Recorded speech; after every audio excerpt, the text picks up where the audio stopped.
ఎవరు ఎవరికి తోడవుతారో, ఎప్పుడెందుకు విడిపోతారో,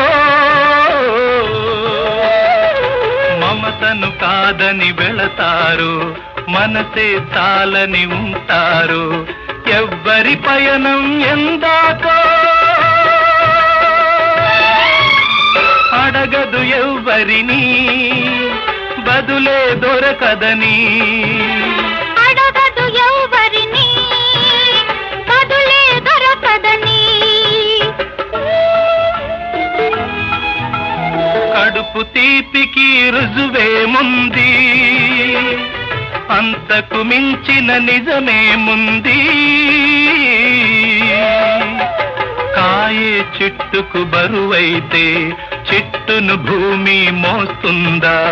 ఇప్పుడు తప్పును తెలుసుకొని